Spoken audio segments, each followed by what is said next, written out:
உங்களுக்கு ஒரு கேள்வி. இன்று நீங்கள் தனிமையாக உணர்கிறீர்களா? அப்படியென்றால் நீங்கள் ஒரு சிங்கம்.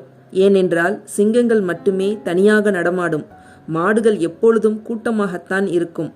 நீங்கள் எது? கூட்டத்தை தேடும் மாடா அல்லது உங்கள் பாதையில் தனியாக நடக்கும் சிங்கமா? ஆனால் இதோ உண்மை. நீங்கள் கூட்டத்தில் இருக்கும்போது நீங்கள் வேறு யாரோ. நீங்கள் உங்களை மறைத்துக் கொள்கிறீர்கள். நீங்கள் நடிக்கிறீர்கள். ஆனால் நீங்கள் தனிமையில் இருக்கும்போதுதான் உங்களால் உங்களின் உண்மையான முகத்தை பார்க்க முடியும். அந்த முகத்தை பார்க்க நீங்கள் தயாரா? இன்று காலை நீங்கள் எழுந்தபோது உங்கள் ஃபோனில் 50 நோட்டிஃபிகேஷன் இருந்தன. இன்ஸ்டாகிராம், வாட்ஸ்அப், யூடியூப் எல்லாம் ஒலித்து கொண்டிருந்தது. ஆனால் உண்மையில் உங்களுடன் பேச யாரும் இல்லை. இதைத்தான் நாம் தனிமை என்கிறோம். ஆனால் இதுதான் உங்களின் பெரிய ஆயுதம்னு நான் சொன்னா நீங்கள் நம்புவீர்கள். ஏனென்றால் நீங்கள் தனிமையாக உணரும்போது உங்களுக்கு ஒரு இரகசிய சக்தி கிடைக்கிறது. ஆம், நீங்கள் பலவீனமாக உணரும் அந்த நொடியில்தான் உங்கள் மூளை உங்களின் எதிர்காலத்தை மாற்றும் யோசனைகளை உருவாக்க ஆரம்பிக்கிறது. அந்த சக்தியை உங்களுக்கு யாரும் சொல்லித்தர மாட்டார்கள். ஏனென்றால் அவர்களுக்கே அது தெரியாது. ஆனால் இந்த 20 நிமிடங்களில் அதை நான் உங்களுக்கு உடைத்து காட்டப் போகிறேன். இந்த வீடியோவில் தனிமை உங்களை எப்படி உங்களில் மிகச்சிறந்த பதிப்பாக மாற்றுகிறது என்பதை வரலாற்றின் மிகப்பெரிய மனிதர்கள் மூலம் பார்ப்போம். தனிமையை எப்படி ஆயுதமாக்குவது, அதன் இருண்ட பக்கத்தை எப்படி கடப்பது, இன்று இரவிலிருந்தே நீங்கள் என்ன செய்ய வேண்டும் என்று வரிசையாக பேசுவோம். ஏனென்றால் சிங்கங்கள் கூட்டத்தில் சேர்வதில்லை, அவை கூட்டத்தையே உருவாக்குகின்றன. நீங்கள் அந்த சிங்கமாக மாற தயாரா? இருங்கள். வீடியோவை பார்க்கறதுக்கு முன்னாடி ஒரு லைக் பண்ணிடுங்க, சேனலை சப்ஸ்கிரைப் பண்ணிடுங்க. உங்களுக்கு பிடிச்சிருந்தா உங்களோட மற்ற ஃப்ரெண்ட்ஸுக்கும் ஷேர் பண்ணுங்கள், ஹைப் பண்ணுங்கள். இப்போ நம்ம வீடியோக்குள்ளே போகலாம். இன்று காலை நீங்கள் எழுந்தபோது உங்கள் ஃபோனில் 50 நோட்டிஃபிகேஷன்கள் இருந்தன. இன்ஸ்டாகிராம் லைக்குகள், வாட்ஸ்அப் குரூப் மெசேஜ்கள், யூடியூப் அறிவிப்புகள். ஆனால் உண்மையில் உங்களுடன் பேச யாரும் இல்லை. உங்கள் மனதில் ஒரு கேள்வி, நான் தனியாக இருக்கிறேனா? இதைத்தான் நாம் தனிமை என்று அழைக்கிறோம். பெரும்பாலான மக்கள் இதை பயங்கரமான விஷயமாக நினைக்கிறார்கள்.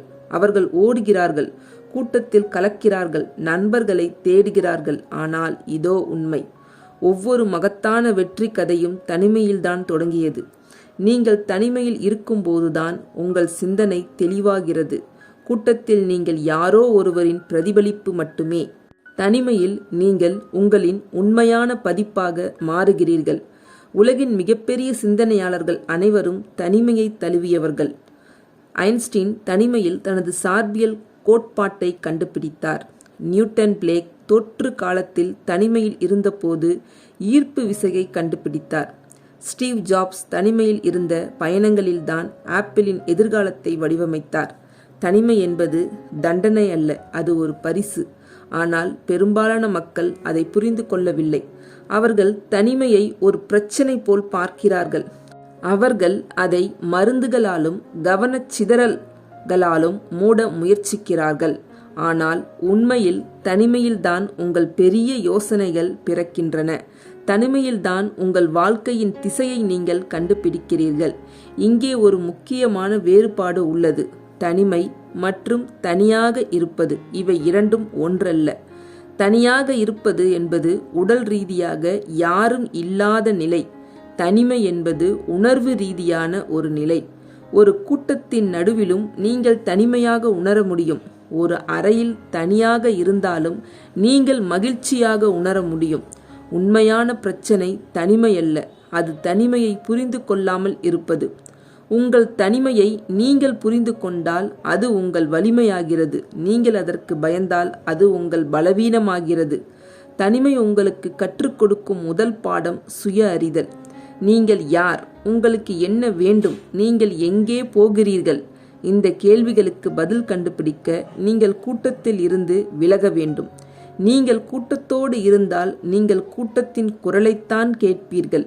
உங்கள் சொந்த குரலை கேட்க நீங்கள் தனியாக இருக்க வேண்டும். வரலாற்றில் மிகப்பெரிய மனிதர்கள் அனைவரும் தனிமையை தழுவினார்கள். மகாத்மா காந்தி அவர் தனிமையில்தான் சத்தியாகிரகத்தை கண்டுபிடித்தார். அவர் யார் மீதும் சார்ந்து இருக்கவில்லை. தனிமை அவருக்கு தெளிவை கொடுத்தது. எமர்சன் எழுதுகிறார், மிகப்பெரிய மனிதர்கள் எப்போதும் தனிமையில் இருந்தவர்கள். ஃப்ரெட்ரிக் நீட்ஷே அவர் தனிமையில் 10 புத்தகங்களை எழுதினார். அவர் சொன்னார், தனிமை உங்கள் மனதை கூர்மையாக்குகிறது. நீங்கள் கூட்டத்தில் இருந்தால் நீங்கள் சாதாரணமாக இருப்பீர்கள். நீங்கள் அசாதாரணமாக வேண்டுமானால் நீங்கள் தனிமையை தேர்வு செய்ய வேண்டும். டெஸ்லா அவர் தனிமையில் மின்சார புரட்சியை உருவாக்கினார். அவர் தனிமையில் 700க்கும் மேற்பட்ட காப்புரிமைகளை பதிவு செய்தார். தனிமை என்பது படைப்பாற்றலின் தொட்டில். தனிமை என்பது புத்திசாலித்தனத்தின் பிறப்பிடம். இன்று நாம் பார்க்கும் ஒவ்வொரு தொழில்நுட்பமும் ஒவ்வொரு கண்டுபிடிப்பும் தனிமையில்தான் பிறந்தன. இப்போது கேள்வி, நீங்கள் தனிமையில் என்ன செய்ய வேண்டும்? பலர் தனிமையில் போனில் பல மணி நேரங்களை செலவிடுகிறார்கள். இது தனிமையை வீணாக்கும் செயல். தனிமை என்பது ஒரு கருவி. அதை எப்படி பயன்படுத்துகிறீர்கள் என்பதில் வித்தியாசம் உள்ளது. முதல் விஷயம், படியுங்கள். தனிமையில் படிப்பது உங்கள் உலகத்தை விரிவுபடுத்துகிறது. ஒரு புத்தகம் உங்களை 100 பேரின் மனதில் பயணம் செய்ய வைக்கும். இரண்டாவது விஷயம், எழுதுங்கள். உங்கள் எண்ணங்களை எழுதுங்கள். உங்கள் கனவுகளை எழுதுங்கள். மூன்றாவது விஷயம், தியானியுங்கள். உங்கள் மனதை அமைதிப்படுத்துங்கள். அந்த அமைதியில்தான் உங்கள் பதில்கள் இருக்கின்றன. நான்காவது விஷயம், உடற்பயிற்சி செய்யுங்கள். உங்கள் உடல் வலுவாக இருந்தால் உங்கள் மனமும் வலுவாக இருக்கும். ஐந்தாவது விஷயம், ஒரு திறமையை கற்றுக்கொள்ளுங்கள். தனிமையில் நீங்கள் ஒரு புதிய திறமையை கற்றுக்கொள்ளலாம். அது உங்கள் எதிர்காலத்தை மாற்றும். தனிமை உங்களை ஒரு பதிப்பில் இருந்து இன்னொரு பதிப்பிற்கு மாற்றுகிறது. ஆனால் உண்மையை சொல்ல வேண்டும், தனிமை எப்பொழுதும் இனிமையானதல்ல. தனிமை வலிக்கும், அது கடினமானது, அது பயமுறுத்தும். நீங்கள் தனிமையில் இருக்கும்போது உங்கள் மனதில் பல எண்ணங்கள் வரும். சில நேரங்களில் நீங்கள் அழுவீர்கள். சில நேரங்களில் நீங்கள் உடைந்து போவீர்கள். இது சாதாரணமானது. இது மனித இயற்கை. ஆனால் முக்கியமான விஷயம், நீங்கள் உடைந்த போது உங்களை நீங்களே கட்டி எழுப்ப வேண்டும். தனிமையின் இருண்ட பக்கத்தை நீங்கள் கடக்கும் போதுதான் வெளிச்சம் தெரியும். தனிமை உங்களை உடைக்கிறது, ஆனால் அது உங்களை மீண்டும் உருவாக்குகிறது. ஒரு பாம்பு தனது பழைய தோலை உரிப்பது போல நீங்கள் உங்கள் பழைய வாழ்க்கையை உரிக்கிறீர்கள். தனிமையில் நீங்கள் இறக்கிறீர்கள், ஆனால் நீங்கள் மீண்டும் பிறக்கிறீர்கள். இது எளிதான பயணம் அல்ல, ஆனால் இது மதிப்புக்குரியது. இன்று நீங்கள் தனிமையாக உணர்கிறீர்கள் என்றால் அதை தோல்வியாக நினைக்காதீர்கள். அது உங்கள் வாழ்க்கையில் ஒரு புதிய அத்தியாயத்தின் ஆரம்பம். தனிமை உங்கள் எதிரி அல்ல, அது உங்கள் ஆசிரியர். தனிமை உங்கள் சிறந்த நண்பர். அது உங்களுக்கு உண்மையை சொல்கிறது. கூட்டம் உங்களை பொய்யான கனவுகளை காட்டும். தனிமை உங்களுக்கு உண்மையான பாதையை காட்டும். நீங்கள் கூட்டத்தில் நின்று நானும் ஒருத்தன் என்று நினைப்பீர்கள். தனிமையில் நின்று நான் தான் ஒருவன் என்று உணர்வீர்கள். இந்த உலகம் உங்களை மாற்ற விரும்புகிறது. தனிமை உங்களை உங்களாகவே இருக்க அனுமதிக்கிறது. எனவே இன்று முதல் உங்கள் தனிமையை தழுவுங்கள். அதை புகார் செய்யாதீர்கள், அதை போற்றுங்கள். ஏனென்றால் அந்த அமைதியில்தான் உங்கள் பெரிய யோசனைகள் பிறக்கின்றன. அந்த அமைதியில்தான் உங்கள் பெரிய முடிவுகள் உருவாகின்றன. உங்கள் தனிமை உங்கள் வலிமை.